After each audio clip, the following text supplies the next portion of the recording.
Livre audio, le guide officiel de la Redstone Minecraft, fait par Mojang, fatalement vu que c'est officiel. Logo de la Redstone. Introduction. Bienvenue dans notre guide de la Redstone, l'électricité de Minecraft. Dépose de la poudre de Redstone comme si tu déroulais les fils électriques.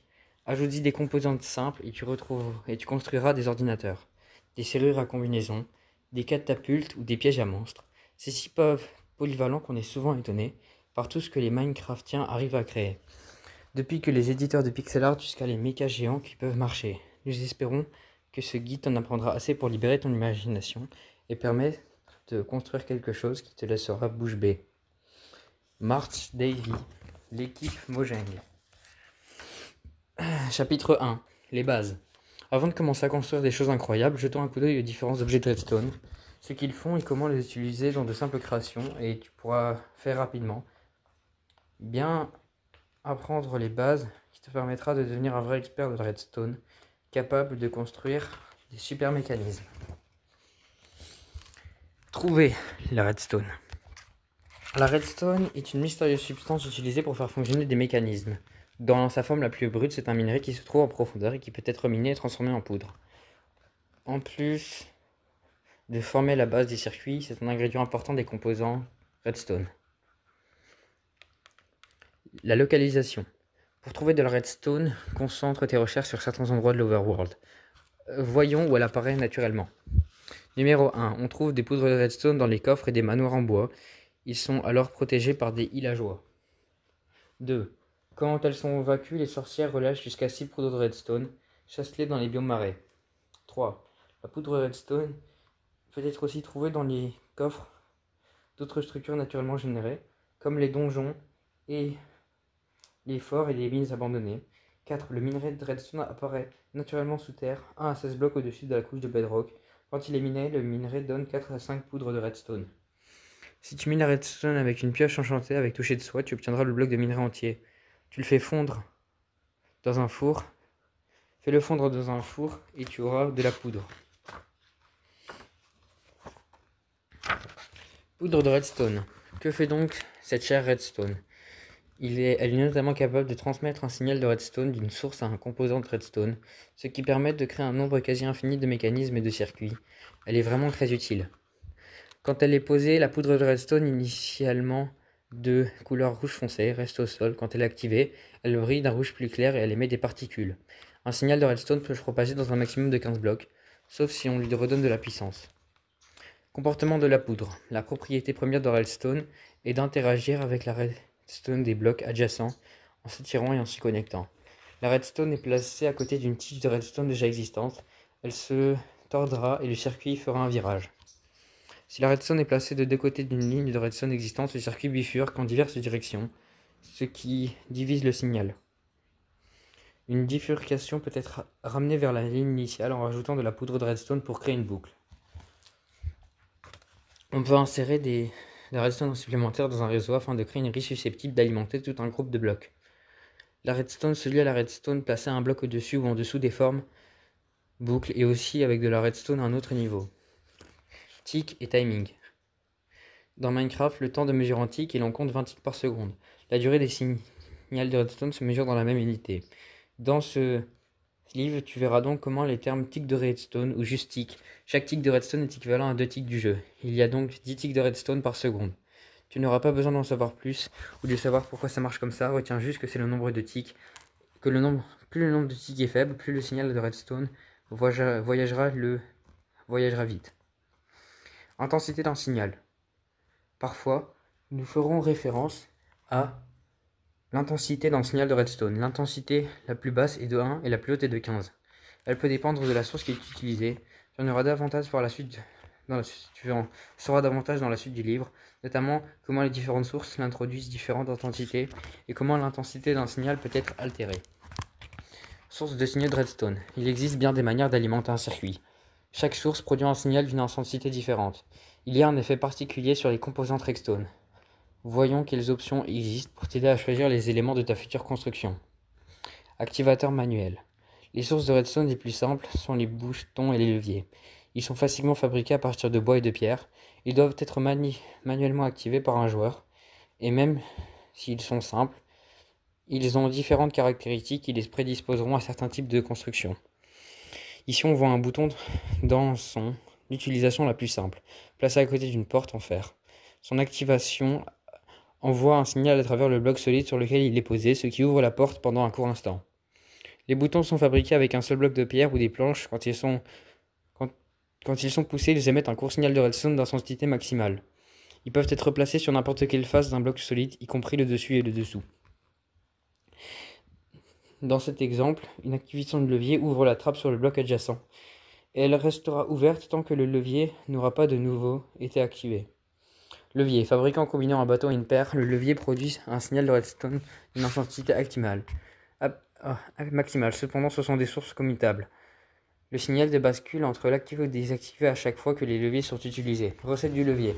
Un bâton et un bout de pierre. Les sources des signaux sont parfaits pour les joueurs qui aiment construire des pièges. La plupart d'entre eux semblent inoffensifs et même sont invisibles, ce qui les rend parfaits pour des usages. Ta cible se rendra compte au premier moment qu'il a activé. Ta cible se rendra compte au dernier moment qu'il a activé ce machin astucieux. Il sera déjà trop tard. Plaque de pression. On peut faire des plaques de pression avec du bois ou de la pierre. Elles sont souvent utilisées. Chaque plaque envoie un signal d'intensité maximale à travers les blocs solides des composants de redstone. Elles peuvent être activées par des joueurs ou des monstres qui marchent dessus. La plaque de pression en bois produit un signal si un objet est posé dessus. Recette de la plaque de pression. 2 blocs de pierre. Dans cette maison, une plaque de pression est reliée à la porte par de la poudre de redstone. Elle s'ouvre donc toute seule dès qu'un joueur arrive. Les plaques de pression pondérées sont bien plus utiles dans les mini-jeux. Elles forcent tous les joueurs à vider leur inventaire et à créer une situation plus équitable. Plaques de pression pondérées. Il existe 2 sortes de plaques de pression pondérées. Légères, en lingots d'or, et la poudre, et la lourde en lingots de fer. L'intensité de leur signal dépend du nombre d'entités placées dessus. Les joueurs, monstres et objets relâchés. La plaque légère avec 57 objets produit un signal d'intensité maximale, alors que la plaque lourde avec au moins 598 objets émet le même signal. Et recette de la plaque de pression pondérée. Fil de déclenchement. L'utilisation d'un fil de déclenchement quasi invisible est une manière habile d'activer un piège. Les crochets séparés de 40 blocs maximal. Ils sont reliés par un fil. Quand le fil déclenche est rompu, chaque crochet envoie un signal d'intensité maximale au bloc adjacent. Les fils de déclenchement ne sont pas détruits à l'activation. On peut donc les activer de multiples fois. C'est parfait pour faire un système de sécurité. Relie-le à des lampes de redstone pour être prévenu dès que quelqu'un pénètre dans ton quartier général. Les coffrets piégés sont parfaits pour amener les chasseurs de trésors trop avides à leur perte. Un coffre piégé relié à un bloc de TNT explorera si le coffre est ouvert par 2 joueurs ou plus. Cela détruira le coffre, mais aussi son contenu et les joueurs autour. Coffre piégé. Le coffre piégé ressemble au coffre classique. Seule une bande rouge autour du fermoir permet de le distinguer. Il peut être utilisé pour le stockage usuel en tant que piège de redstone. Il peut être utilisé pour le stockage usuel tant que les pièges de redstone sont correctement désactivés. L'intensité du signal dépend du nombre de personnes qui essayent de voir le contenu du coffre. Plus il y a de joueurs qui tentent d'y voler, plus le signal sera puissant. Les coffrets piégés sont parfaits pour amener les chasseurs de trésors trop avides, blablabla. Recette du coffre piégé. Un crochet et un coffre. Activateur continu.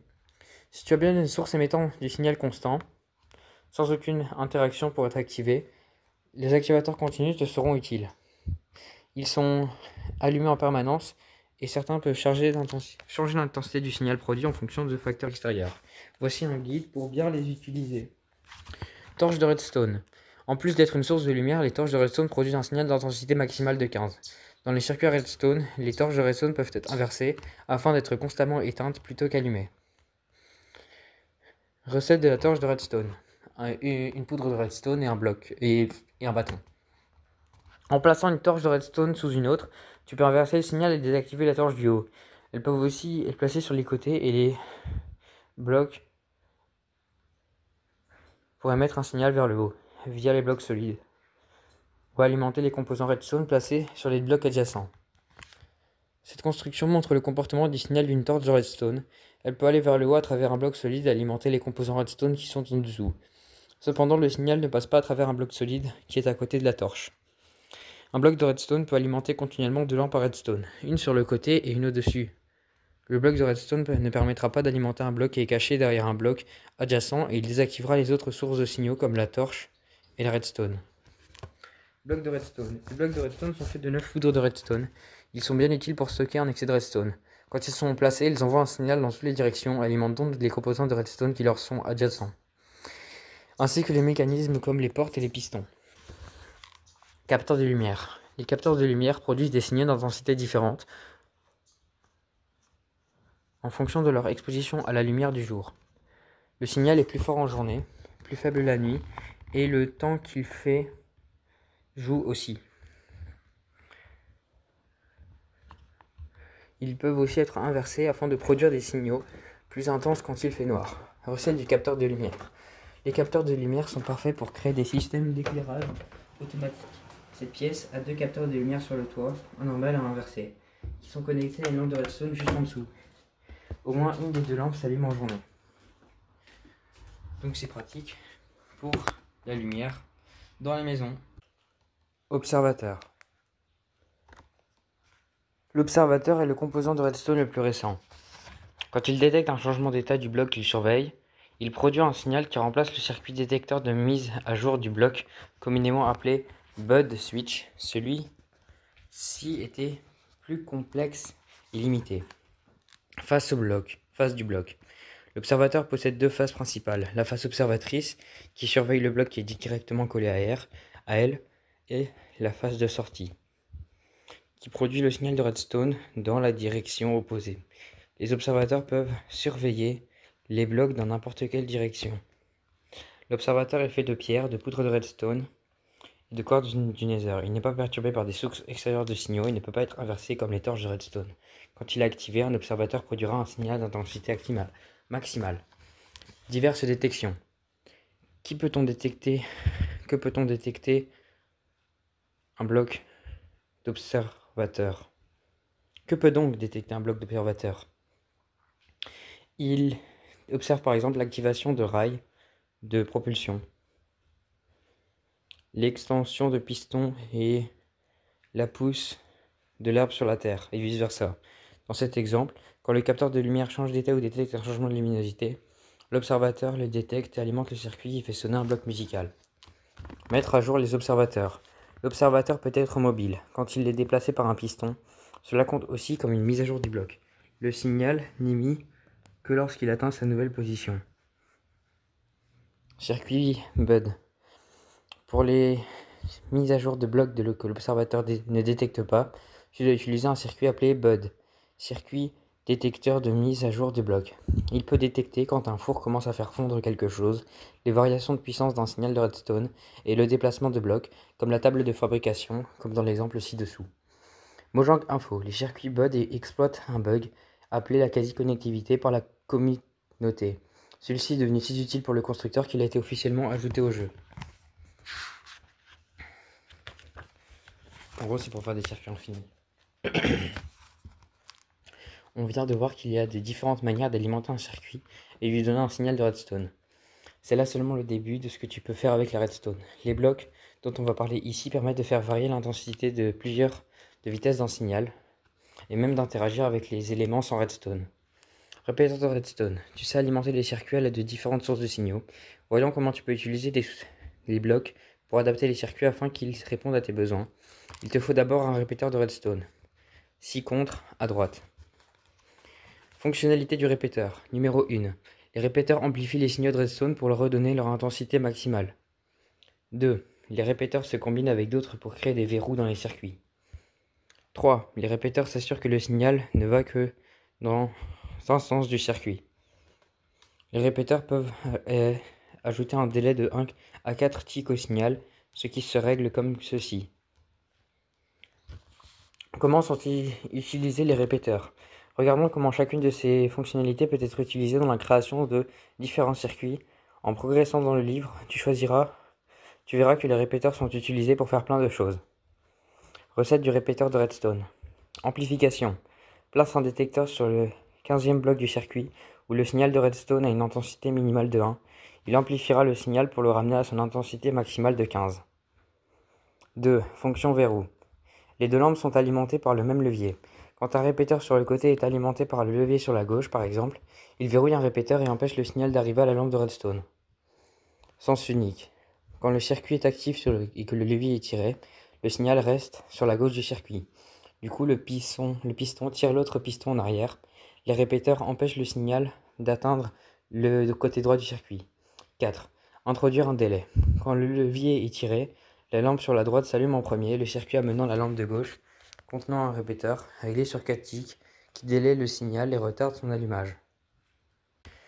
Pour fabriquer un répéteur, il faut 3 blocs de pierre, 2 torches de redstone et une poudre de redstone. Comparateur de redstone. Un comparateur de redstone est un composant qui compare jusqu'à 3 signaux de redstone et qui produit un signal dans certains cas. Il y a 3 torches de redstone sur le bloc et une flèche pointant vers la direction de sortie du signal. La torche à l'avant indique dans quel mode le comparateur est. Le comparateur possède 2 modes, au choix. Cette fonction de celui-ci, la torche à l'avant est allumée ou éteinte. Si elle est éteinte, il est en mode comparaison et compare le signal qui vient de l'arrière et celui qui vient sur le côté. Si la torche est allumée, il est en mode soustraction. Le signal de sortie a une intensité égale, mais celle du signal venant de derrière moins le signal de côté. Mode comparaison, pas de torche allumée. Mode soustraction, torche allumée. Fonctionnalité du comparateur. Un comparateur maintient le signal qui le traverse et rend un signal de même intensité. Un comparateur compare le signal venant du côté du signal venant de l'arrière. En mode soustraction, 3. La sortie du comparateur est égale au signal de derrière moins celui du côté. Les comparateurs détectent le remplissage d'un coffre et émettent un signal qui est proportionnel. Utilisation des comparateurs. Le comparateur est aussi utile et polyvalent que le répéteur de redstone. Voici quelques illustrants de ses fonctionnalités. Tu en verras davantage dans les constructions de la suite du livre. Recette du comparateur de redstone. 3 torches de redstone, 1 de quartz, 3 de pierre. 1. Maintenir un signal. Dans ce circuit, le comparateur et le répéteur sont aux mêmes positions, dans 2 branches parallèles. Le premier n'augmente pas l'intensité du signal, ce qui limite la portée de celui-ci et ne permet pas l'allumage des lampes dans cette branche. 2. Comparer les signaux. Si l'intensité du signal entrant sur le côté du comparateur est de plus faible intensité que celui qui entre par l'arrière, ce dernier sera maintenu et sortira par l'avant. Si le signal sur le côté est plus intense que celui à l'arrière, il n'y a pas de signal sortant. Il peut aussi comparer le signal avec les signaux entrant par chacun de ses côtés. Signal de côté plus intense. Signal de côté moins intense. Du coup, quand le signal sur le côté il est plus intense, ça fait moins de... en mode soustraire. Donc, pour comparer les signaux, quand le signal sur le côté il est moins intense, ça fait pas de lumière, mais par contre le signal sur le côté quand le signal sur le côté il est plus intense, ça fait pas de lumière, mais quand le signal du côté est moins intense, ça fait de la lumière. Soustraire des signaux. En mode soustraction, l'intensité du signal de côté est soustraite à celle du signal arrière et à un signal inversé, réduite et produit en sortie. Dans ce cas, si ce n'est pas assez intense pour allumer la lampe de redstone, le comparateur peut soustraire jusqu'à 2 signaux au signal initial, chacun rentrant par un côté. Mesurer le remplissage. Dans les circuits, les comparateurs mesurent le taux de remplissage des coffres. Quand un coffre est plein de stacks de 64 objets, le comparateur produit un signal d'intensité maximale. Si le coffre est vide, aucun signal n'est produit. Plein à moitié plein. Moitié plein, ça fait la moitié des trucs. Piston collant et bloc de slime. Maintenant que tu connais les bases des circuits de redstone, on peut voir comment ces circuits permettent de déplacer des blocs. Avec l'aide de pistons et de blocs de slime, tes circuits seront capables de pousser, tirer, traîner, casser et même faire rebondir des blocs. Piston. La fonction principale du piston est de faire bouger des blocs du circuit. Même quand il est alimenté, la tête du piston s'étend et pousse d'un cran le bloc en face de lui. Quand le signal s'arrête, la tête revient dans sa position initiale.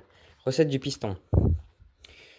3 planches de bois, 4 blocs de bois, blocs de pierre cassés, un lingot de fer et une poudre de redstone. Désactiver, ça prend un bloc de largeur. Activer, 2 blocs de largeur. Piston collant. Les pistons sont capables de pousser jusqu'à 12 blocs à la fois. Les pistons collants sont encore plus utiles car ils collent au bloc. Cela permet de les ramener avec eux quand ils se rétractent. En voici un en action. Recette du piston collant. Ça fait un piston et une boule de slime.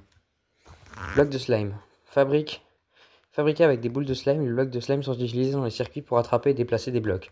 La lumière passe à travers, ce sont donc des bonds transparents. Contrairement à la plupart des blocs transparents, tu peux placer des blocs au-dessus. Recette du bloc de slime. Oui, 9 boules de slime. Les blocs de slime sont aussi élastiques. On peut les utiliser pour faire rebondir des objets, des entités ou les combiner avec des pistons pour créer des puissants mécanismes de propulsion. L'aspect collant au bloc de slime leur permet de s'accrocher au bloc adjacent et ainsi de pousser ou les tirer tant qu'il y en a 12. Comme le bloc de slime peut s'accrocher au bloc dans toutes les directions, il permet plus de choses que le piston collant. Obsidienne. Dans certains blocs Minecraft sont extrêmement résistants aux explosions et certains sont impossibles à bouger avec les pistons ou des blocs de slime. L'obsidienne possède ces deux qualités, ce qui en fait un outil très utile dans ton arsenal redstone. Du coup, l'obsidienne ça bouge pas quand il y a des blocs de slime qui tirent. Par contre, là on voit que quand il y a des autres blocs qui sont attachés au slime, ça bouge. L'obsidienne est très utile quand tu crées des trucs en redstone ou des blocs de slime et des pistons collants risquent de déplacer certaines parties cruciales du circuit en redstone. L'image ci-dessus montre ce qui se passe si tu utilises le bloc de slime avec de l'obsidienne à la place de bloc d'argile. Passage secret avec piston. Nous avons vu quelques composants de redstone et nous pouvons maintenant commencer à faire des constructions en les utilisant. Voici un exemple simple, un passage secret, astucieusement révélé par des pistons collants. Il peut servir à cacher l'entrée d'une salle refermant les trésors ou d'une mine top secrète. 1. Tu peux ajouter un passage secret jusqu'à n'importe quelle pièce. Enlève juste la colonne de blocs joignant les deux murs, comme on l'a fait ici. 2. Place un bouton sur le mur, 3 blocs au-dessus du sol et 2 blocs sur le mur opposé. Tu peux aussi utiliser un levier, mais il gardera le passage ouvert une fois que tu l'auras activé, ce qui n'est pas très discret. De l'autre côté du mur est le bouton. Place un bloc solide et de la redstone. Ce bloc doit être un bloc au-dessus du sol et donc un bloc en dessous du bouton. Maintenant que l'ouverture secrète est placée, menant à d'autres pièces, à des étages cachés ou à une sortie de secours souterraine. Le mécanisme est terminé. Quand tu presses le bouton, il active la poudre de redstone derrière le mur, ce qui inverse la torche de redstone et désactive le piston. Cela tire en arrière les blocs du mur et relève le passage. Place une torche de redstone à l'avant du bloc solide, puis un pile de pistons collants à côté d'elle. Il doit faire face au mur, l'un dans l'autre. Les pistons collants s'étendront automatiquement et iront toucher le mur. Ça, c'est l'étape 4. Production. On sait alimenter des circuits de redstone et contrôler ce qu'ils font. Maintenant, il est temps de voir ce qu'ils peuvent produire. Les pistons provoquent déjà des mouvements de blocs. Voyons maintenant d'autres blocs qui produisent des choses bien particulières et utiles. Distributeur, dropper et entonnoir. Le premier groupe d'objets comprend les distributeurs, les droppers et les entonnoirs. Ils peuvent tous stocker des objets et ont la capacité de les déplacer de diverses manières avec différents objectifs. Les distributeurs sont faits en pierre, d'arc et de poudre de redstone et leur sortie peut être placée dans n'importe quelle direction. Ils contiennent jusqu'à 9 stacks d'objets et qu'ils éjectent parfois activés quand ils sont alimentés. Recette du distributeur. Un arc, 8 blocs de pierre cassée et une poudre de redstone. Les distributeurs peuvent tirer des flèches ou des boules de feu, employer des wagonnets sur des rails ou placer des blocs comme des lanternes citrouilles. Les distributeurs s'activent une seule fois après détection d'un signal et 2 après les tics. Tu dois les activer de manière répétée, manuellement ou avec un circuit. Il faut aussi un tic entre 2 répétitions, difficile d'avoir une fréquence élevée.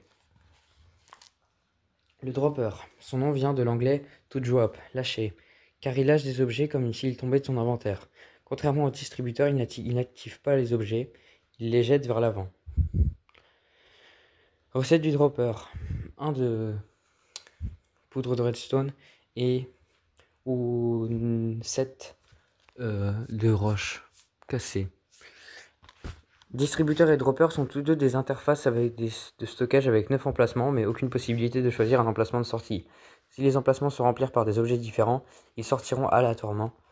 Les entonnoirs ont 5 emplacements au lieu de 9. Emplacement du distributeur dropper, et en dessous c'est l'inventaire. Entonnoir. Les entonnoirs ont aussi la capacité de déplacer des objets, mais ils sont les seuls à pouvoir siphonner les objets, qui sont dans un autre bloc pour les transférer dans un autre. Cela est utile pour ramasser des objets relâchés dans une cave infestée de montres, ou pour déplacer les objets d'un coffre à l'autre. Recette de l'entonnoir. Un coffre et 5 lingots de fer. Sorti par défaut, du coup on voit l'entonnoir qui va vers le bas, et sorti sur le côté, il est sur le côté. Les entonnoirs peuvent être activés ou désactivés. Par défaut, ils sont actifs s'ils sont alimentés. Dans ce cas, les objets qui entrent dans l'entonnoir sont éjectés par le tube en bas. Si l'entonnoir est désactivé, les objets sont stockés dedans. Les objets sont stockés. Par défaut, le tube de sortie pointe vers le bas, mais on peut le tourner vers le côté si on place celui-ci en étant accroupi. Feu d'artifice automatisé. Servons-nous de ce que nous venons d'apprendre des distributeurs pour concevoir un super spectacle automatisé de feux d'artifice. Cette construction utilise aussi des répéteurs pour délayer le signal de redstone qui va distribuer et ainsi créer un échelonnement des explosions. 1. Commence par placer 5 distributeurs tournés vers le haut, avec un seul bloc d'espace entre eux. Cela signifie que chaque distributeur a son propre fil de redstone, le reliant au reste du circuit. Recette de l'étoile de feu d'artifice. Une poudre à canon et une teinture jaune par exemple. 2. Maintenant, remplis chaque distributeur avec des fusées de feu d'artifice. On les fabrique en combinant des étoiles de feu d'artifice, une poudre à canon et du papier. La couleur de l'explosion dépend de la couleur de l'étoile. Celle-ci peut être changée avec différents colorants. La recette de la fusée de feu d'artifice. Du coup, il faut une étoile de feu d'artifice, du papier et une poudre à canon. Ensuite, place une poudre de redstone. 3. Il doit y avoir une ligne de circuit qui va à chacun des distributeurs, le tout relié à une ligne horizontale de redstone. Cela crée un petit circuit parallèle. C'est maintenant l'heure de feu d'artifice. 6. Presse les boutons et les distributeurs tireront des fusées. Haut dans les airs, en les activant au passage, joue avec les différents types de feux d'artifice, les délais et le nombre des distributeurs afin de donner ta propre version du spectacle. 5. Pour produire un décalage indispensable dans un spectacle comme celui-ci, ajoute des répéteurs sur 4 des 5 reliés au distributeur. Donne le nombre de ticos différents de répéteurs pour que le délai du signal varie entre chacune des lignes. 4. Place un activateur manuel. Bouton ou levier sur le bloc. Un bloc adjacent à la ligne de distribution commune. N'oublie pas, un distributeur va pouvoir se désactiver avant de se réactiver, les activateurs constants, comme les torches de redstone, ne marcheront pas. Rail déclencheur, rail détecteur et rail à propulsion. Il existe un certain nombre de rails améliorés par la redstone qui peuvent faire d'un circuit. Ils sont en fonction similaire à celles qu'on a déjà vues. Générer un signal ou détecter un taux de remplissage. Ceux qui ne les utilisent pas doivent intervenir à la main sur les wagonnets. Rail détecteur. Les rails détecteurs fonctionnent comme des blocs de pression. Ils détectent le wagonnet qui passe sur eux et produisent un signal vers les blocs et les composants adjacents. Recette du rail détecteur. Une plaque de pression, une poudre de redstone et 6 lingots de fer. Rail à propulsion. Les rails à propulsion accélèrent le wagonnet. Ils ont besoin d'un signal de redstone. Sinon, ils risquent de réduire la vitesse des wagonnets. Les rails activés alimentent jusqu'à 8 rails à propulsion adjacents. Recette du rail à propulsion. 6 d'or, 1 bâton et de la redstone. 1 de redstone. La recette du rail déclencheur. Une torche de redstone, 2 bâtons et 6 de lingots de fer. Et toutes les recettes de rail produisent 6 de rail. Numéro 1. S'ils sont combinés avec des comparateurs, les rails déclencheurs mesurent le taux de remplissage des wagonnets qui transportent des entonnoirs ou des coffrets et produisent un signal proportionnel à celui-là. Si c'est plein, le signal est maximal. Si c'est presque vide, le signal est faible. 2. Les rails détectent des rails à propulsion et s'utilisent aussi pour garantir une vitesse égale tout le long d'une voie ferrée.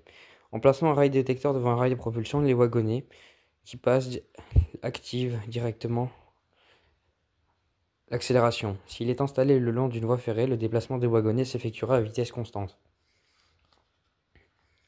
Numéro 3.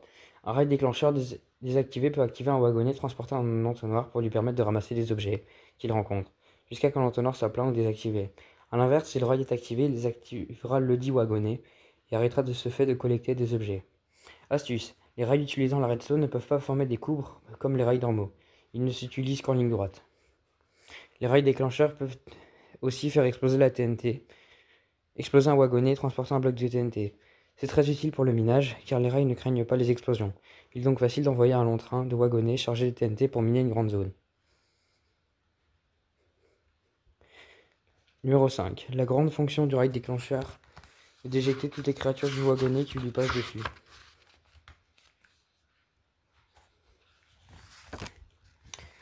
Intersection à redstone. Construire un réseau ferroviaire te facilitera le voyage entre différents lieux de ce monde. Cette intersection à redstone te permettra de suivre exactement la route que tu veux, de changer de direction et sans quitter ton wagonnet. 1. Creuse un trou où tu veux faire l'intersection, sur 6 blocs de large et 2 de profondeur. Ajoute 2 blocs solides, chacun avec une torche de redstone sur le côté, et relie-les avec une torche de redstone. Ajoute une rangée de répéteurs réglés sur 4 ticks, connecte-toi au bloc plus loin avec la redstone. 2. Fais une plus grande boucle surélevée d'un bloc et relie-la à la rangée de répéteurs et à la petite boucle avec les 2 blocs solides. Place les répéteurs isolés et relie-les à la grande boucle. Connecte ainsi chaque intersection des blocs surélevés avec de la redstone. 3. Ajoute au bloc des blocs pour former un T juste au-dessus de ton trou. Chaque bout du T doit avoir un répéteur pointant vers lui. 4. Ajoute 2 blocs en escalier à chaque bout du T, puis un bloc juste au-dessus du sommet du T, pour créer une plateforme surélevée et donc un bloc de chaque côté du tronc du T, pour former une plateforme centrale de 2 x 3 blocs. 5. Pour finir, place les rails sur tout le T. Les rails qui sont en pente doivent être des propulsions, mais pour le reste, utilise des rails normaux. Ajoute un bouton sur les 2 blocs qui encadrent le T et un levier sur le bloc au sommet du T. Recette du wagonnet, il faut 5 de lingots de fer. 6. L'intersection est maintenant enfin prête. Prends ton wagonnet et entrée, il se dit. Tu t'arrêteras sur la pente, sur les rails à propulsion. Tu auras alors le temps de choisir la direction au moyen du levier. Quand tu es prêt, presse sur le bouton et tu repartiras.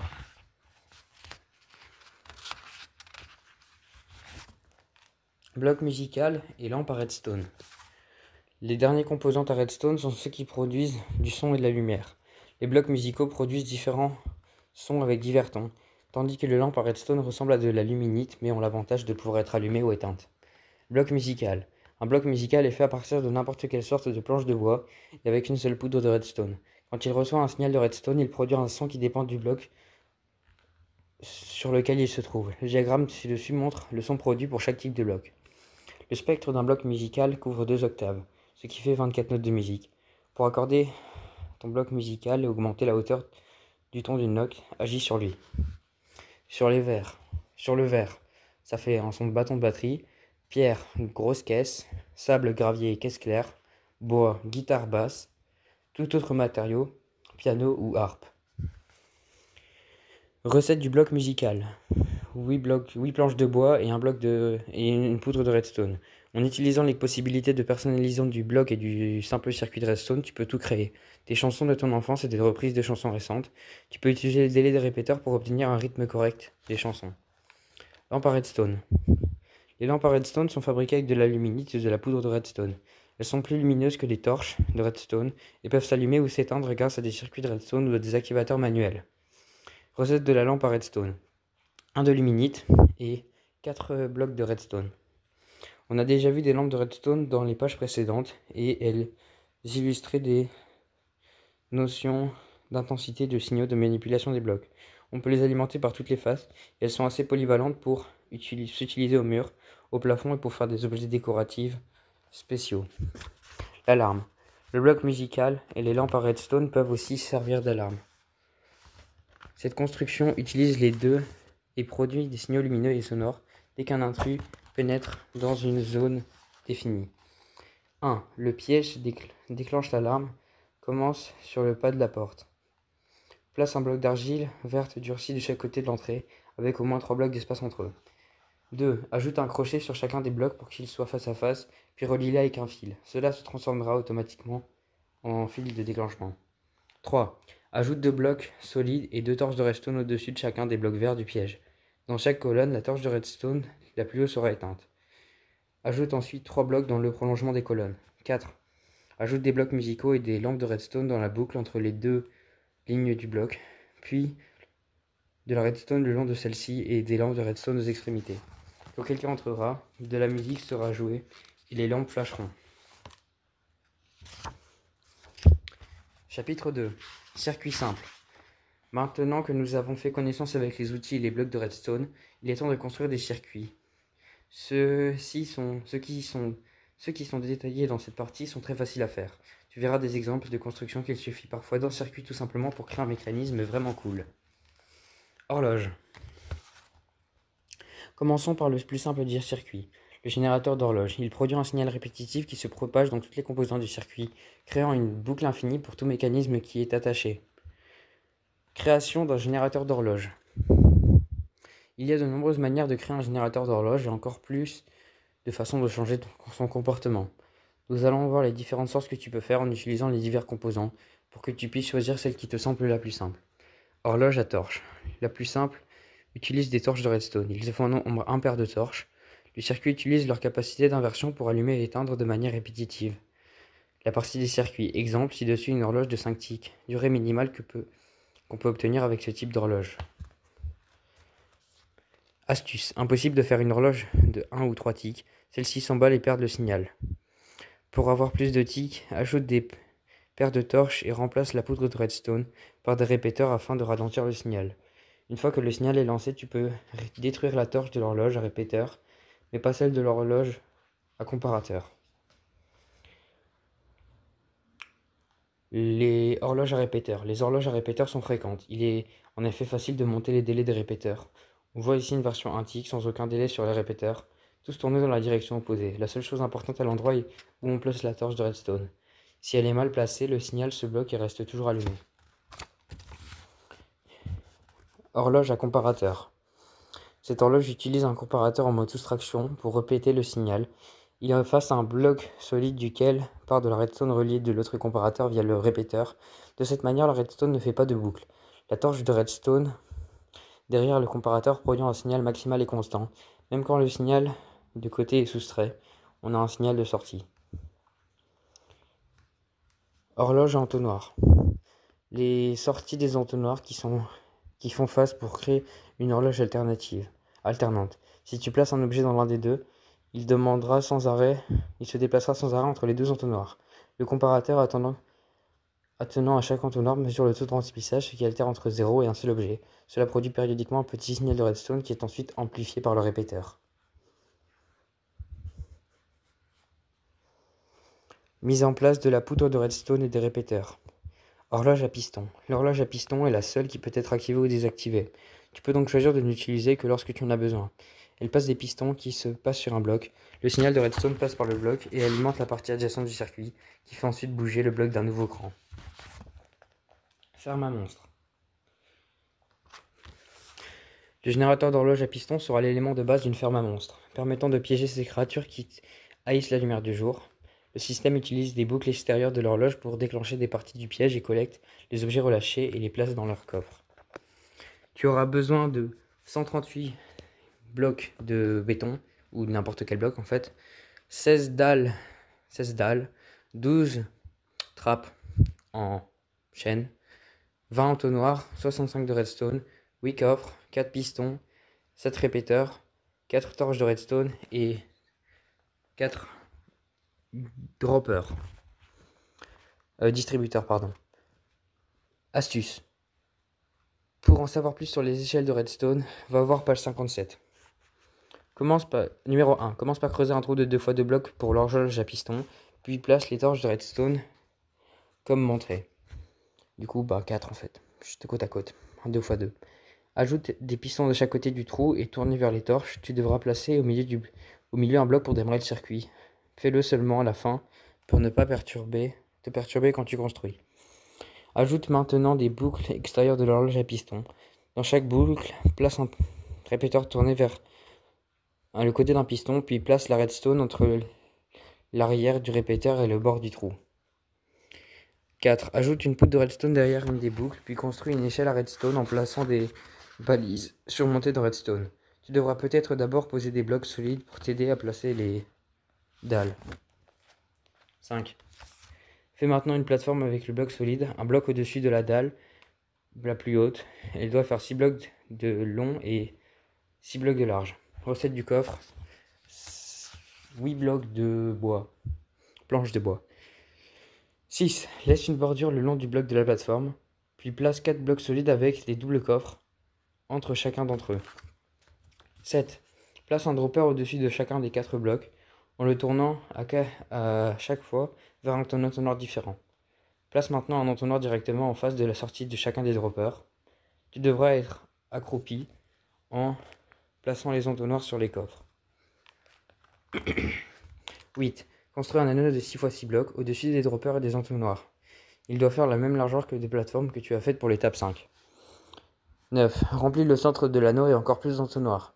Leurs sorties devront aller de chacun des droppers.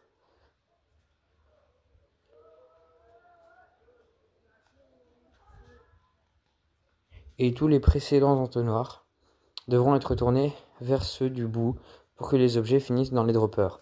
Tu devrais t'accroupir et les tourner comme il faut. 10. Ajoute une rangée de distributeurs tournés vers les entonnoirs.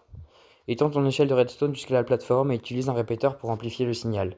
Fais ensuite une boucle de redstone sur les entonnoirs qui sont au bord et au sommet des distributeurs. Quand le circuit est fermé, remplis chacun des distributeurs de boules de feu pour tuer les monstres piégés. 11. Fabrique une seconde échelle à redstone. Relie un nœud à une autre. Des boucles de l'horloge à piston. Elle doit être 2 blocs plus haut que l'échelle. Construis une nouvelle plateforme 2 blocs plus haut afin qu'elle soit 2 blocs au-dessus du sommet de la nouvelle échelle. Enlève les blocs qui sont à un bloc du bord pour créer un petit anneau. Ça, c'est l'étape 12. Étape 13. Place-y des trappes et de redstone tout autour. Tu auras besoin d'une même paire de répéteurs tournés dans le même sens et distants de quelques blocs. Le signal sera en effet très faible quand il atteindra cette hauteur et devra être amplifié. Ajoute maintenant un bloc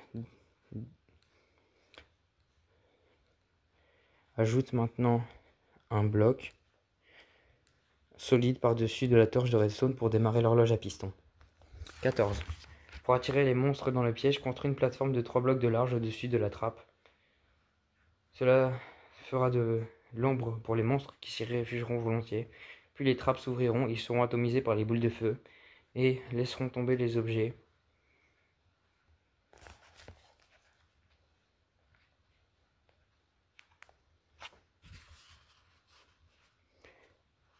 Laisseront tomber des objets mourants, ceux-ci seront siphonnés par les entonnoirs et finiront par les coffres dans les coffres où tu pourras les ramasser. Circuit pulsé. Le prochain type de circuit est le circuit pulsé. Son but n'est pas de générer des signaux multiples, mais de changer la durée du signal pendant son parcours. Cela permet au mécanisme de redstone de rester actif pendant la durée choisie. Astuce. Certaines impulsions peuvent être trop longues. Fais-les passer d'abord dans un limiteur. Sinon, elles ne seront pas terminées quand la deuxième impulsion atteint sa destination. Création de l'impulsion. Comme les générateurs d'horloge, il existe plusieurs manières de créer des circuits pulsés. Les circuits pulsés peuvent être faits avec de multiples éléments. Comme on le verra ici, ils seront inclus et combinés pour réaliser quelque chose de vraiment personnalisable. Générateur d'impulsion. Tous les circuits pulsés commencent par un générateur chargé de produire l'impulsion initiale. Dans cet exemple, un levier contrôle 2 répéteurs collés. Un des deux alimente un troisième, entraînant son blocage. Quand le levier est à nouveau tiré, les répéteurs se désactivent et bloquent le répéteur final. ce qui lâche une impulsion redstone dans le circuit. Limiteur. Le limiteur réduit la durée d'une impulsion. Place de la poudre de redstone sur 2 blocs, séparés de 3.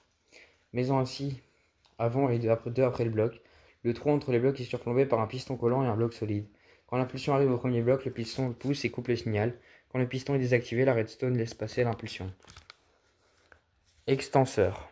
Cet extenseur permet d'augmenter la durée de l'impulsion jusqu'à des centaines de ticks. L'objet dans le dropper passe dans l'autonar puis revient dans le dropper, changeant la position quand le comparateur détecte un changement de taux du remplissage.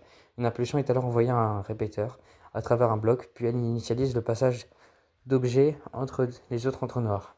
La durée de l'impulsion est déterminée par le temps qu'il faut pour faire passer tous les objets. Tu peux augmenter la durée en ajoutant des objets. Un comparateur et un répéteur placés entre 2 entonnoirs permettent de réinitialiser le système.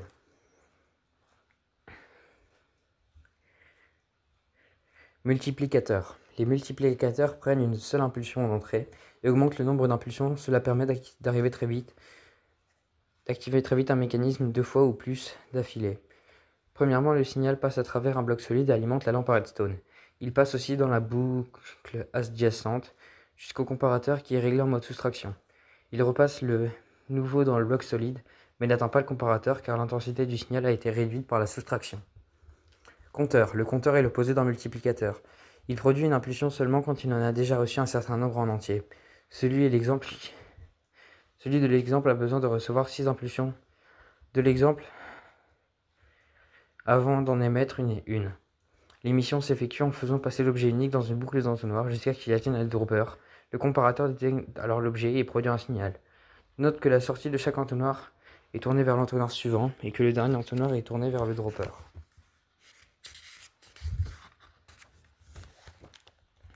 Serrure à combinaison.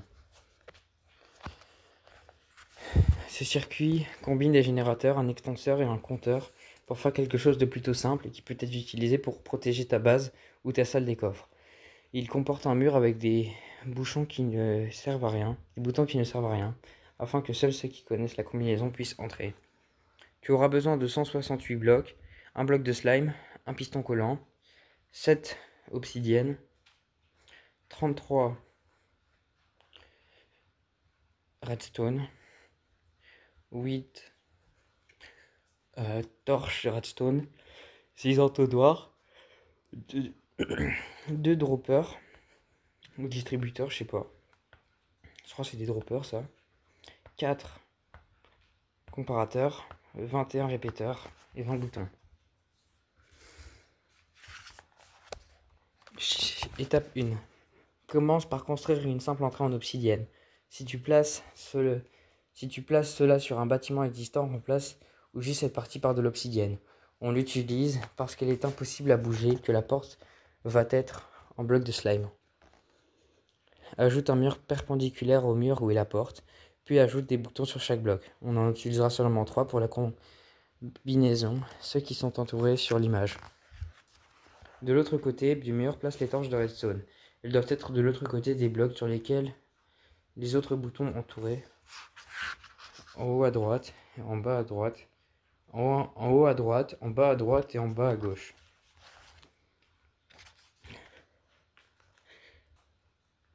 Chaque torche de redstone est un point de départ d'un générateur d'impulsion.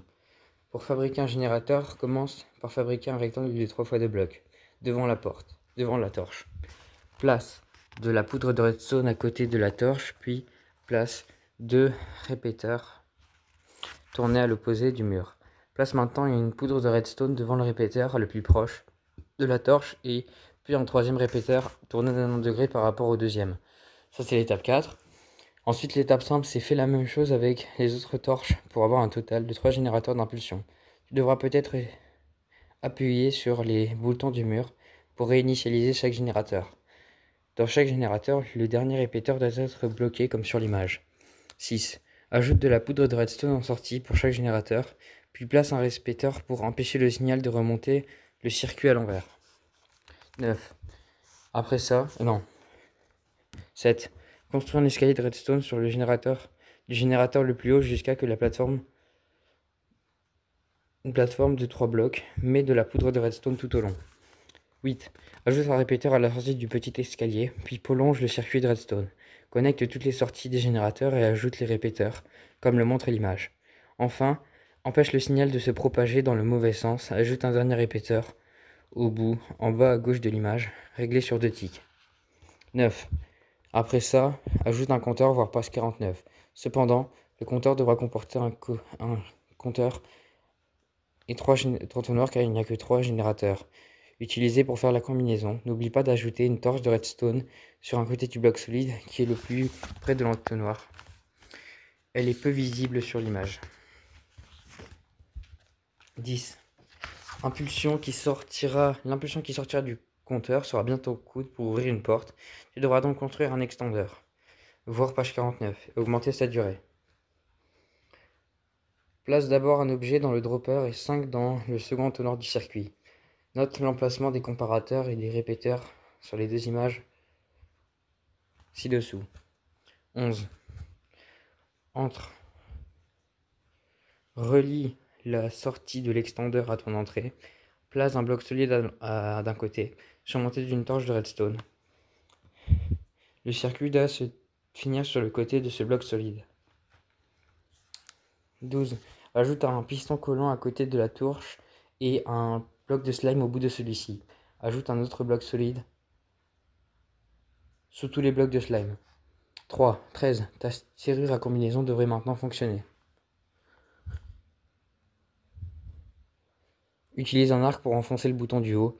Presse les 2 autres et le passage devrait temporairement s'ouvrir et te permettre d'entrer dans la pièce du bâtiment secret. Alors c'est pratique, mais ça marche qu'en mode aventure, parce que sinon tu peux tout casser.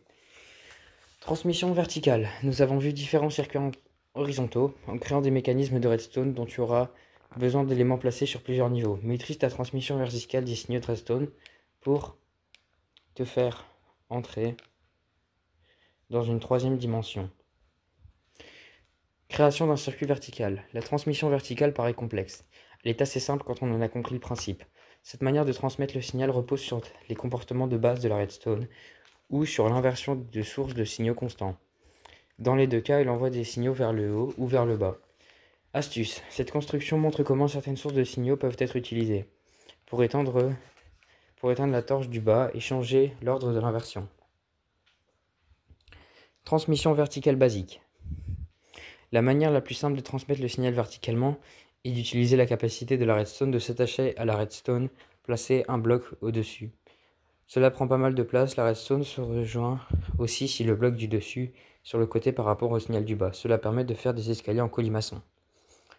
Tour de torche. Le circuit est plus compact. Il utilise des torches inversées. Les torches de redstone émettent un signal dans le bloc au-dessus qui désactive la torche sur celui et permet, quant à celle d'en haut, de rester active, et ainsi de suite. La nécessité d'avoir des paires de torches et de redstone et de systèmes de blocs solides peut limiter la précision du système. Échelle de redstone. Des blocs partiels comme des dalles ne coupent pas le tracé de redstone lorsqu'ils sont positionnés en alternance, les uns au-dessus des autres. On peut donc les utiliser pour faire des échelles de redstone en les plaçant sur la moitié supérieure de l'espace dédié aux blocs. D'autres blocs sont utilisables ainsi, entonnoirs et escaliers à revers.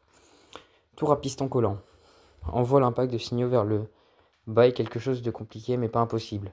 Cette tour utilise un bloc de redstone placé sous un piston collant tourné vers le bas. Quand on alimente le bloc placé au-dessus du piston, celui qui s'étend pousse le bloc du redstone et le place juste au-dessus de la poudre de redstone.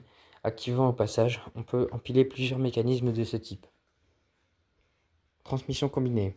Chaque type de circuit de transmission a des inconvénients.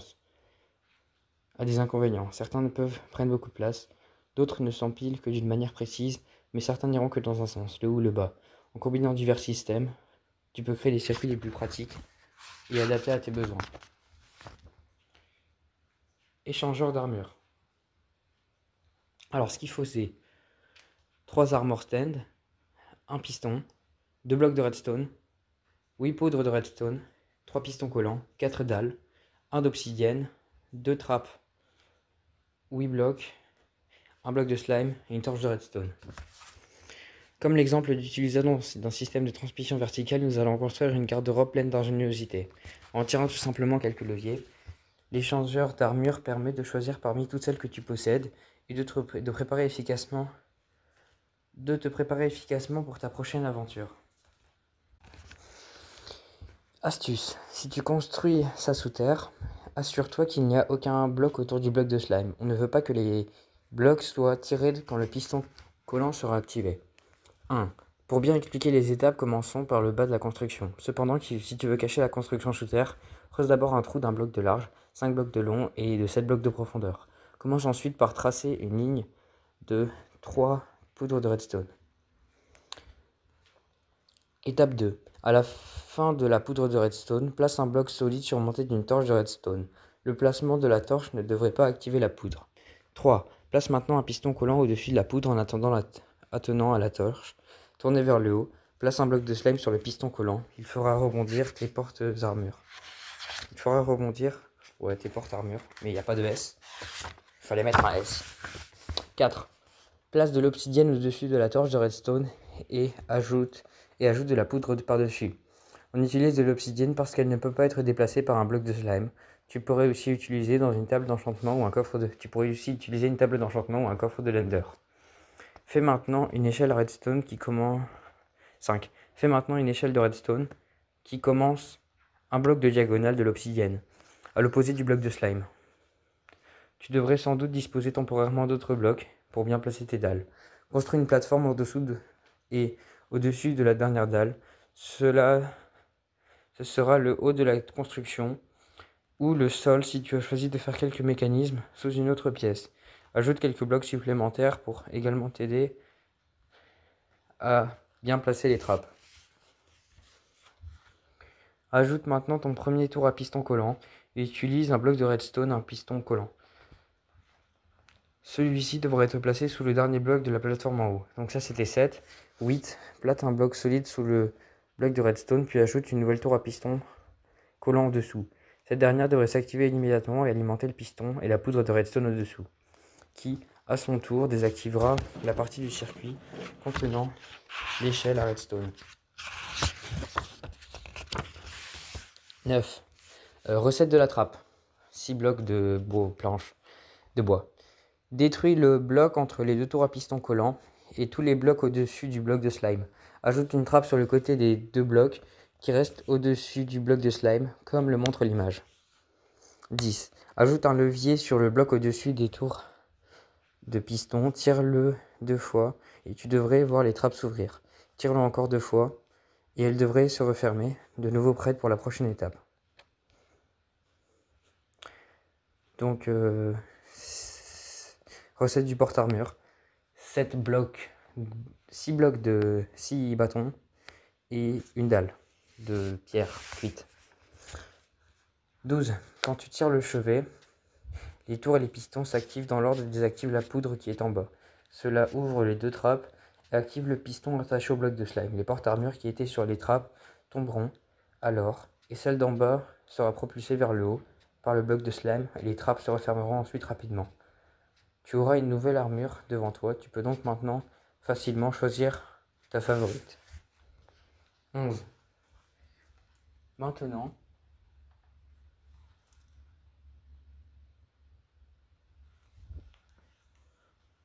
ajoute des porte-armures et place-en sur la trappe.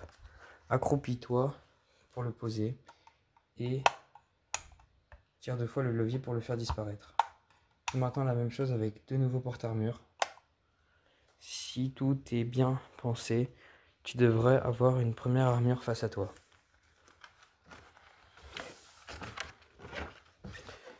Chapitre 3. Les grandes constructions.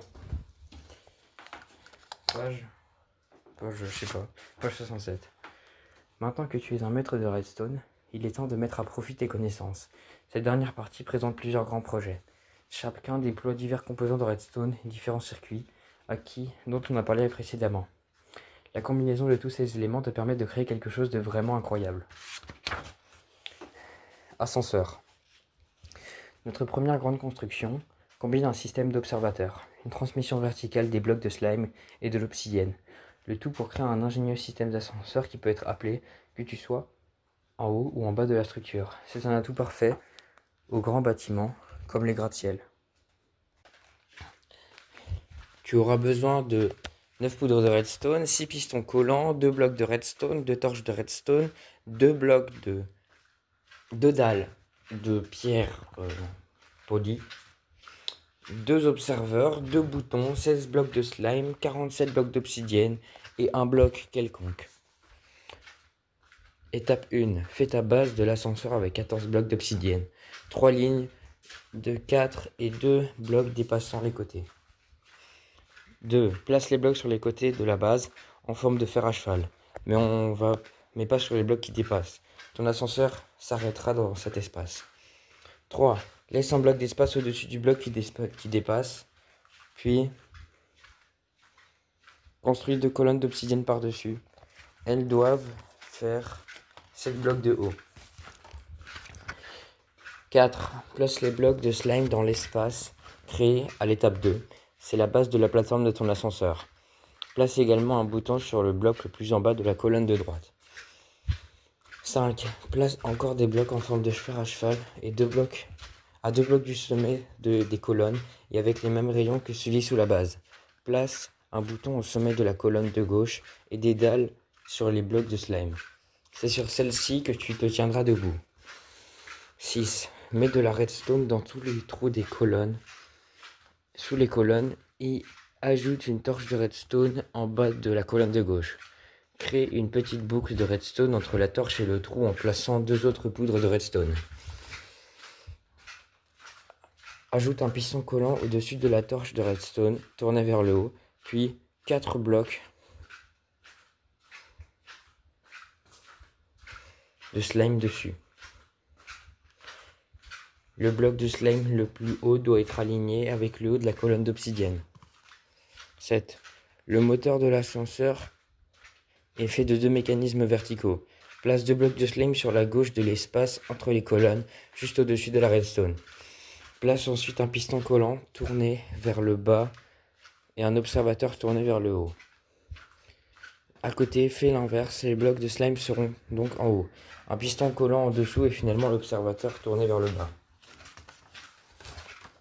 Étape 9. Ajoute une torche de redstone sur le bloc le plus haut de la colonne de redstone. Laisse un espace en dessous, puis place un piston collant tourné vers le bas. Ajoute 4 blocs de slime au bout du piston, puis un bloc de redstone. Sur la colonne de gauche, tu as déjà ajouté un piston collant tourné vers le haut et 4 blocs de slime.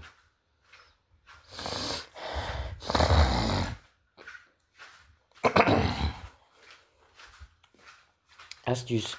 Si tu joues à Minecraft Pocket Edition, ajoute cette torche de redstone et le bouton correspondant un bloc plus bas. 10. Place une dalle sur la partie supérieure de l'espace au-dessus de la torche de redstone et un bloc solide à côté d'elle.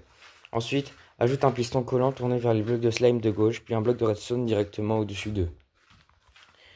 11. Ajoute de la poudre de redstone sur la dalle, le bloc solide et le bloc d'obsidienne au sommet de la colonne de gauche. Sur l'autre colonne d'obsidienne, ajoute un piston collant tourné vers l'intérieur. Il devrait s'étendre immédiatement. Ajoute également un bloc d'obsidienne au bout du piston. Astuce, tu peux faire un ascenseur bien plus grand en empilant des tours de piston collants de chaque côté. Vérifie que chaque piston pousse au moins de 11 blocs de slime et un bloc de redstone. L'ascenseur est maintenant prêt à fonctionner. Monte sur la plateforme et appuie sur le bouton. L'observateur tourné vers le bas détecte le changement de statut de la poudre de redstone, ce qui étend le piston. Pousse les blocs de slime de manière répétée vers le haut et te fait monter. Au sommet, quand on appuie sur le bouton, l'observateur tourné vers le haut détecte que le piston pousse vers le bloc de slime détecte que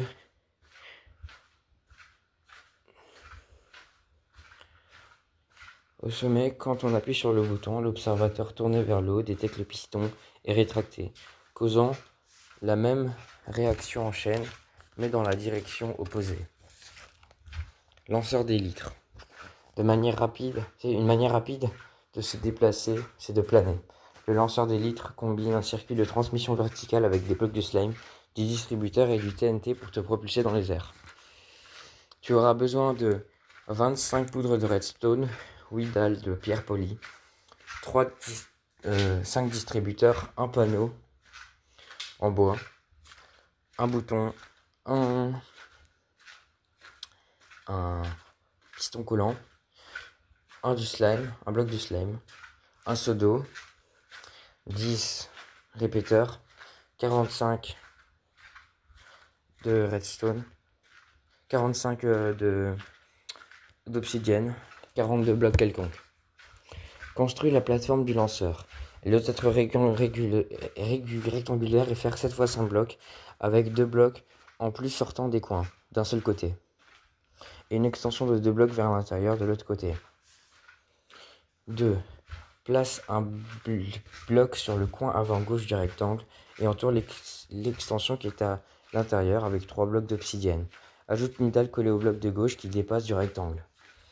Recette de la dalle. Avec 3 blocs de pierre polie. On fait 6 dalles. 3. Pose de la redstone en partant du bloc surélevé en le faisant le tour jusqu'à l'extension intérieure. Remplace certaines des poudres par des répéteurs, comme c'est montré. Ils doivent tous être réglés sur 4 ticks, sauf celui du haut à gauche et celui sur l'extension intérieure.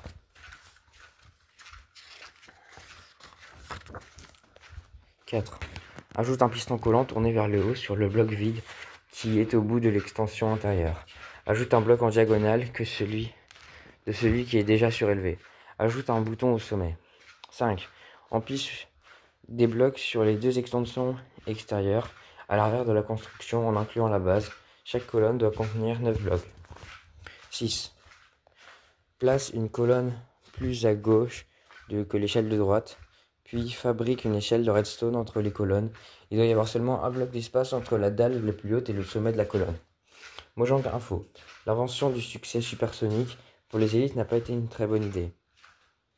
Pour l'obtenir, il faut le glisser dans un trou d'un bloc en volant à plus de 40 mètres par seconde. Notre équipe s'est vite rendu compte que cela est très difficile. 7. Détruis la colonne de blocs que tu viens de faire, puis remets de la poudre de redstone dans les dalles. Ajoute un bloc de slime sur le piston collant pour compléter le mécanisme de lancement.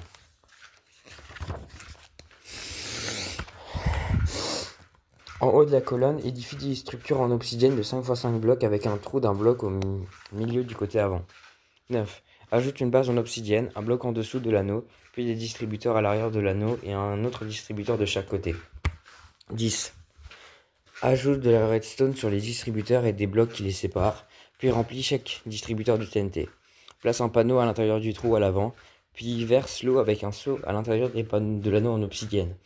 Ajoute des colonnes d'obsidienne reliant la base des 3 blocs d'obsidienne autour de l'extension antérieure. Recette du TNT.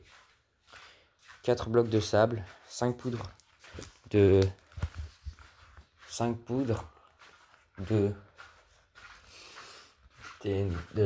poudre à canon. 11. Quand tu presses le bouton, ça alimente la redstone tout en bas.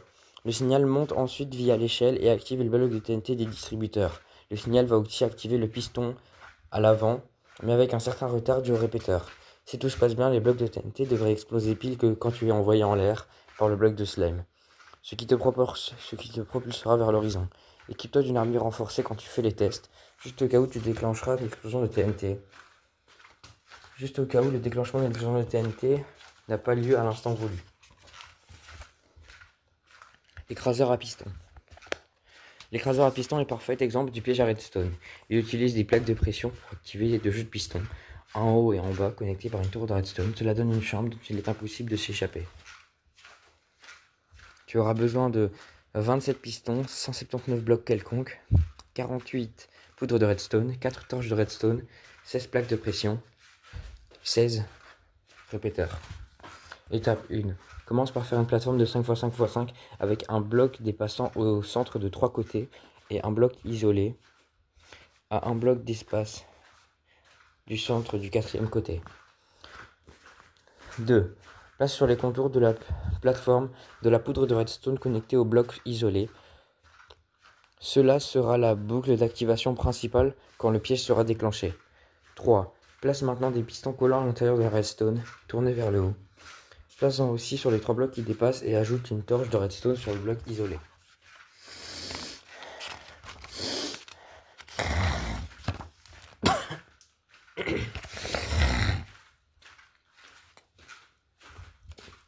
4. Place les blocs solides sur tous les pistons collants et au-dessus de la poudre de redstone. Ensuite, mets sur la plaque de pression au bord. Mets la plaque de pression au bord de la nouvelle plateforme. Remplis le trou au milieu. Puis, teste en marchant sur une plaque de pression. Cela active la redstone en dessous et fait monter les pistons les plus proches. 5. Forme les entrées au-dessus des blocs qui dépassent. Aussi, à l'activation des pistons et empêche toute fuite dès l'activation du piège. Fais maintenant des murs entre les 3 entrées. Ceux-ci doivent faire 2 blocs de haut, sauf au niveau des entrées qui seront plus hautes d'un bloc.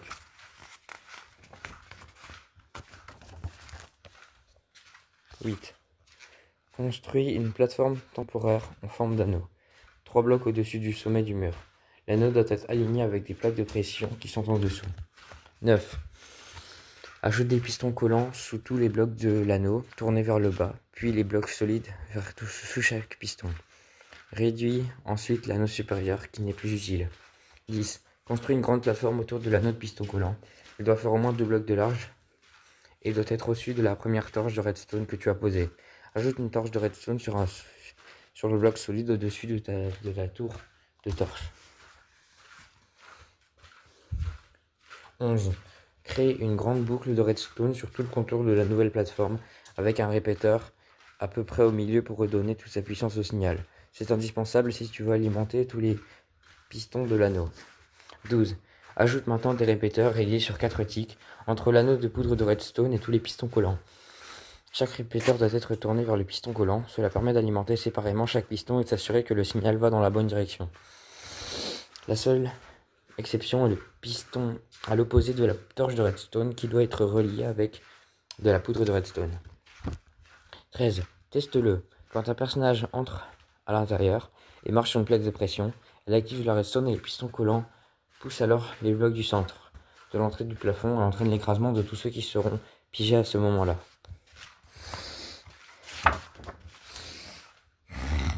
Alambic automatisé. La fabrication de potions est très utile mais peut être compliquée et tu dois stocker des dizaines d'ingrédients. Cet atelier utilise des distributeurs pour rassembler tous les composants dont tu auras besoin et les mettre automatiquement dans un alambic, ce qui simplifie beaucoup le processus. 3 boutons, 8 cadres. Enfin, c'est pas des cadres, c'est des trucs pour mettre des objets dedans. 4 coffres, un alambic, 2 comparateurs, 17 torches de redstone, 2 dalles, 14 répéteurs, 15 poudre de redstone, 11 entonnoirs et 7 distributeurs. 1. Commence par faire une base de 9 x 10 blocs. Place 2 lignes de 7 blocs séparées d'un bloc d'espace. En commençant à un coin de la base, les 2 lignes doivent être parallèles. 2. Place des répéteurs entre les 2 lignes du bloc, tournés vers le centre de la construction et tous réglés sur un tick. Place ensuite une torche de redstone sur le côté de chacun des blocs de la ligne le plus au centre. 3. Ajoute une nouvelle ligne les 7 blocs au-dessus des répéteurs et des torches de redstone. Veille à ne pas dérégler le nombre de ticks de répéteurs lorsque tu places les blocs au-dessus. 4. Ajoute plus de torches de redstone sur le côté des blocs le plus au centre de ta zone de construction. Ajoute des répéteurs entre 2 lignes de blocs les plus hautes, tournés vers les torches de redstone, tout juste posées. Règle-les sur un délai de 2 ticks. 5. Recouvre de poudre de redstone les 2 lignes les plus proches du bord. Tout cela devrait créer une grille de redstone sur plusieurs niveaux qui alimentera les répéteurs. 6. Place les distributeurs devant toutes les torches de redstone, tournées à l'opposé d'elles. Ceux-ci contiendront les différents ingrédients et les distribueront dans une chaîne menant à ton alambic. 7. Place un bloc solide surélevé au bout de la rangée du bord à un autre bout de la rangée de répéteurs en hauteur. Place une dalle entre ces 2 blocs et sur le côté du bloc collé au répéteur, toutes les 2 dans la moitié supérieure du bloc d'espace et juste au-dessus du sol. Ajoute des comparateurs sur les 2 dalles, tournés vers les 2 blocs solides. 8. Construis le pan de mur derrière la dalle qui dépasse. Il doit faire 3 blocs de haut et 5 blocs de large. Avec un seul bloc à droite du mur principal, place un alambic en diagonale du bloc isolé. 9. Établis un autre pan de mur commençant par un bloc de celui que tu viens juste de placer. Tu mets un double coffre sur ces deux blocs isolés. Place un entonnoir dans chacun des coffres dont la sortie va à l'alambic. Ajoute une torche de redstone sur l'entonnoir qui sont placés à côté des deux entonnoirs. Ajoute de la poudre de blaze dans ce coffre pour alimenter l'alambic. Ajoute des bouteilles d'eau dans ce coffre pour remplir l'alambic. 10. Place un entonnoir au-dessus de l'alambic, puis un rang d'entonnoirs qui se déverse dedans.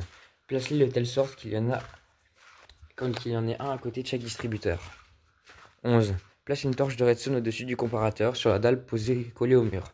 Ensuite, ajoute de la poudre de redstone sur un bloc opposé. Cela activera les grilles de redstone et les composantes liées. 12. Place 3 boutons sur le mur à l'avant où les blocs où la torche de redstone est placée. Étape 11. Ajoute des cadres à objets autour du bouton de gauche et couvrir une zone de 3×3. Place une flèche dans le cadre qui est au centre. Elle sera utilisée pour choisir les ingrédients. 13. Place un ingrédient dans chaque cadre, puis remplis le distributeur correspondant avec cet objet. Réfère-toi au nombre ci-dessous pour savoir quel cadre activera quel distributeur. 1. Poudre à canon. 2. Larme de Ghast. 3. Œil d'araignée. 4. Verrue du Nether. 5. Poudre de luminite. 6. Poisson ballon. 7. Poudre de redstone. Astuce. Dans cette construction, le comparateur détecte la direction de la flèche qui est dans le cadre. Les comparateurs détectent aussi bien le nombre de parts de gâteau restantes, quel disque est joué par un jukebox, ou si un œil est présent dans un réceptacle de portail du Nether. Tu es maintenant prêt. 14. Presse chacun des boutons qui entourent l'alambic pour le remplir avec les bouteilles d'eau alimentées la poudre de blaze. Ensuite, tourne la flèche pour qu'elle pointe vers l'objet de ton choix. Le comparateur qui est de l'autre côté du cadre détectera la direction de l'objet dans le cadre et produira le signal, différent en fonction de celle-ci, alimentant le bon distributeur qui passera l'ingrédient correspondant aux entonnoirs dans l'alambic. À faire. Maintenant, phare de redstone. Pour ce dernier projet, nous allons combiner un générateur d'horloge de torche avec une transmission verticale pour fabriquer un grand phare, visible à des kilomètres. C'est parfait d'édifice pour marquer ton territoire et montrer la voie aux visiteurs. Tu auras besoin de 24 trucs de lumière qu'on peut allumer et éteindre faites à partir de la luminite. 54 poudres de redstone, 5 torches de redstone, 12 dalles, 97 blocs quelconques. Étape 1, si tu veux, commence par édifier une tour aussi haute que tu veux. Au sommet, tu dois construire une plateforme de 8×8 blocs qui formera le sol de la cabine du phare. Retire les blocs qui sont aux 4 coins. 2. Place de la redstone au bord de la plateforme en laissant les deux espaces de chaque côté. Ajoute également un espace sur un des côtés. Cela devrait ressembler à l'image de droite. 3. Dans un trou, place les blocs solides avec une torche de redstone sur le côté. Il doit y en avoir un nombre impair pour continuellement inverser le signal. 4. Construis un pan de mire sur le côté du torche. Fais une échelle de redstone contre le mur en utilisant la dalle et la poudre de redstone, puis détruis le mur. 5. Fais la même chose sur les 3 autres côtés du phare pour qu'il y ait en tout 4 échelles de redstone. Une pour alimenter l'un après l'autre chaque côté du phare. Ajoute une rangée de lampes à redstone sur chacun des côtés. Le sommet des lampes doit être aligné avec le sommet de la dalle la plus haute. Sépare les rangées de lampes et en ne mettant pas de blocs au coin. 7. Pose la poudre de redstone pour relier les dalles aux lampes à redstone. Quand le générateur d'horloge allume ou éteint une section, les lampes devraient aussi s'allumer et s'éteindre. 8. Finalement, complète la construction autour du mécanisme d'horloge. Tu peux remplir des blocs partiels et remplir l'espace autour de la poudre de redstone, mais prends garde à ne pas couper le signal quand tu poses des blocs. Conclusion. Waouh, tu l'as fait. Tu sais maintenant distinguer un comparateur d'un répéteur et des circuits pulsés de générateurs d'horloge. Et puis tu sais aussi utiliser des entonnoirs, les droppers ou les échangeurs. Avec un peu de pratique, tu sauras te servir de tes connaissances, réservées aux meilleurs joueurs pour fabriquer des systèmes capables de faire des calculs, de propulser les joueurs à des hauteurs incroyables ou d'enflammer les monstres ou bien ton imagination. Tes possibilités sont infinies. Nous avons hâte de découvrir tes réalisations. March Davy, l'équipe Mojang. Mojang Minecraft devient un maître ingénieur et conçoit d'incroyables mécanismes grâce au guide officiel Minecraft de la Redstone. Découvre l'usage des composants Redstone, puis apprend à fabriquer des circuits et à concevoir des constructions intelligentes. Rempli de conseils des experts de Mojang, voici le plus complet, le guide le plus complet sur les secrets de la redstone. Fin du livre, bonne journée.